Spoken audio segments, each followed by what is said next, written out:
കാതിൽ തേന്മഴയായി പാടൂ കാറ്റേ കടലേ. ഈ പാട്ട് കേൾക്കാത്ത മലയാളികൾ വിരളമായിരിക്കും.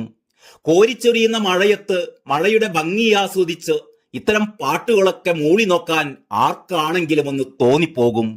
പക്ഷെ കൃത്യമായ മഴക്കാല മുന്നൊരുക്കങ്ങൾ ഒന്നും നടത്താതെ കനത്ത മഴയിൽ വീടുകളിലാകെ വെള്ളം കയറി ജനങ്ങൾ വലയുമ്പോൾ, കാലവർഷക്കെടുതിയിൽ ഓരോ ദിവസവും മരണസംഖ്യ ഉയർന്നുകൊണ്ടിരിക്കുമ്പോൾ ഇത്തരം പാട്ടുകൾ കേട്ട് മഴക്കാലം ആസ്വദിക്കുന്നവരെ നിങ്ങൾ എന്ത് വിളിക്കും?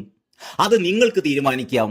കേരളത്തിന്റെ സ്വന്തം പൊതുമരാമത്ത് വകുപ്പ് മന്ത്രി മുഹമ്മദ് റിയാസാണ് ഈ ദുരിതപ്പെയ്ത്തിനിടയിലും ഈ പാട്ട് ആസ്വദിക്കുന്ന വീഡിയോ പങ്കുവച്ചിരിക്കുന്നത്. ഫേസ്ബുക്കിലൂടെയാണ് അദ്ദേഹം മഴക്കാലം ആസ്വദിക്കുന്നതിന്റെ ഈ വീഡിയോ മഴക്കാലക്കെടുതികൾ കൊണ്ട് വലഞ്ഞിരിക്കുന്ന ജനങ്ങൾക്കായി ഒരു റീൽ രൂപത്തിൽ പുറത്തുവിട്ടിരിക്കുന്നത്. മന്ത്രിയുടെ ഔദ്യോഗിക വാഹനത്തിലേക്ക് മഴത്തുള്ളികൾ വീഴുന്നതിന്റെ സുന്ദര ദൃശ്യങ്ങൾക്കൊപ്പം കാതിൽ തേന്മഴയായി പാടൂ കാറ്റേ കടലേ എന്ന ബാക്ക്ഗ്രൗണ്ട് സോങ്ങും ഉൾപ്പെടുത്തിയ വീഡിയോ ആണിത്. എന്നാൽ വീഡിയോ പുറത്തുവിട്ടതോടെ സംഗതി ട്രോളായി, വൈറലായി, ആകെ ഗുലുമാലായി എന്ന് പറഞ്ഞാൽ മതിയല്ലോ. ഈ വീഡിയോക്കൊപ്പമുള്ള ചിത്രം പങ്കുവെച്ചുകൊണ്ട് യൂത്ത് കോൺഗ്രസ് സംസ്ഥാന പ്രസിഡന്റ് രാഹുൽ മാങ്കൂട്ടത്തിലിന്റെ പ്രതികരണം ഇങ്ങനെയായിരുന്നു: കാതിൽ തേന്മഴയായി പാടൂ കാറ്റേ എന്ന പാട്ടിന്റെ അകമ്പടിയോടെ കേരളത്തിന്റെ പൊതുമരാമത്ത് വകുപ്പ് മന്ത്രി ശ്രീ മുഹമ്മദ് റിയാസ് ഫേസ്ബുക്കിൽ പങ്കുവച്ചിരിക്കുന്ന വീഡിയോ ആണിത്. അദ്ദേഹത്തിന്റെ മന്ത്രിമന്ദിരത്തിൽ അദ്ദേഹത്തിന്റെ ഔദ്യോഗിക വാഹനം മഴ നനയുന്ന ദൃശ്യമാണിത്. മഴയൊക്കെ നമ്മൾക്കും ഇഷ്ടമാണ്. മഴയത്ത് യേശുദാസിന്റെ പാട്ട് കേൾക്കാനും ഇഷ്ടമാണ്. ആ പാട്ട് കേട്ടുകൊണ്ട് ഒരു കട്ടൻ കാപ്പി കുടിക്കാൻ അതിലും ഇഷ്ടമാണ് എന്ന് കരുതി പെരുമഴ പെയ്ത് നിരവധി മനുഷ്യർ കൊല്ലപ്പെടുകയും ഒരുപാട് പേരുടെ ഒരു മനുഷ്യായുസിലെ സമ്പാദ്യമാകെ നശിച്ചു പോകുകയും ചെയ്യുന്നത് കണ്ണിന് മുന്നിൽ കാണുമ്പോൾ ഇങ്ങനെയൊരു പാട്ട് കേട്ടിരിക്കണമെങ്കിൽ അത് ശ്രീ പിണറായി വിജയന്റെ ഭാഷയിൽ പറഞ്ഞാൽ അതൊരു നികൃഷ്ട മനസ്സാണ്.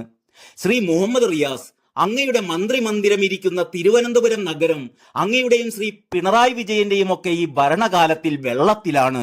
നിരവധി മനുഷ്യർ സ്വന്തം മന്ദിരങ്ങൾ വിട്ട് അടിസ്ഥാന സൗകര്യങ്ങൾ പോലുമില്ലാത്ത ദുരിതാശ്വാസ ക്യാമ്പുകളിൽ കഴിയുമ്പോഴാണ് അങ്ങ് മന്ത്രിമന്ദിരത്തിലിരുന്ന് ഈ തോന്നിവാസം കാണിക്കുന്നത്.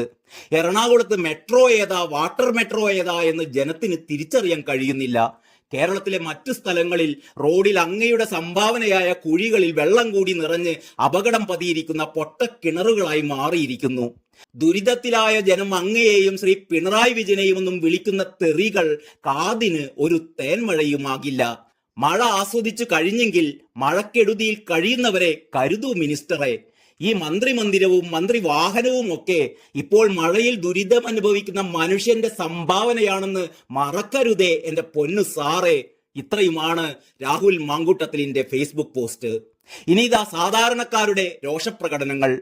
കേരളത്തിൽ ഇത്രയും ജനങ്ങൾ മഴ കാരണം കഷ്ടപ്പെടുമ്പോൾ, ഇടപ്പള്ളി മുതലായ പ്രമുഖ നഗരങ്ങൾ ഇവിടെ മുങ്ങിക്കിടക്കുമ്പോൾ നിങ്ങൾക്ക് മഴ, കട്ടൻ ചായ, ജോൺസൺ മാഷിന്റെ മൂഡ് നന്നായിട്ടുണ്ട്, നല്ല ടൈമിംഗ് എന്നാണ് ഒരാളുടെ കമന്റ്. മന്ത്രിമാരുടെ കൂടെയുള്ളവരിൽ പണി അറിയാവുന്ന ഏക വ്യക്തി ഈ ദൃശ്യം പകർത്തിയ ക്യാമറാമാൻ ആണെന്ന് പരിഹസിക്കുന്നവരുമുണ്ട് ഈ കൂട്ടത്തിൽ. പൊതുമരാമത്ത് വകുപ്പെടുത്ത് കക്ഷത്ത് വെച്ച് ഒരു കാര്യവും ചെയ്യാതെ പാട്ടും കേട്ട് നടക്കുകയാണ് എന്ന് മറ്റൊരാൾ രോഷം കൊള്ളുന്നു. മൂപ്പർക്ക് ടൂറിസം വകുപ്പിൽ മദ്യം ഒഴുക്കണം, അതിനിടയിൽ മഴക്കെടുതി നോക്കാൻ സമയം എവിടെ എന്നാണ് മറ്റൊരാളുടെ കമന്റ്. റോഡേതാ തോടേതാ എന്നറിയില്ല. മരുമോൻ മന്ത്രി എടുത്തിട്ട കുഴികൾ സ്വിമ്മിംഗ് പൂൾ ആയിട്ടുണ്ട്. വെക്കേഷൻ തീരും മുമ്പ് കുട്ടികൾക്ക് നീന്തൽ പഠിക്കാൻ വേണ്ടി ഒരു ജനകീയ പദ്ധതിയാണോ സ്വപ്നം കണ്ടത് എന്ന് മറ്റൊരാൾ പരിഹസിക്കുന്നു. വിദേശത്ത് ഉല്ലാസത്തിന് പോയപ്പോൾ റോഡ് എത്രയും വേഗം നന്നാക്കാൻ പറഞ്ഞ് ഏൽപ്പിച്ചൊക്കെ പോകണ്ടേ എന്റെ പൊന്നു റിയാസെ എന്ന് ഉപദേശിക്കുന്നു മറ്റു ചിലർ. റിയാസിന്റെ സംഗീത മനസ്സിന് ആയിരം ചുകപ്പൻ അഭിവാദ്യങ്ങൾ അർപ്പിച്ചുകൊണ്ട് നിർത്തട്ടെ. നന്ദി, നമസ്കാരം.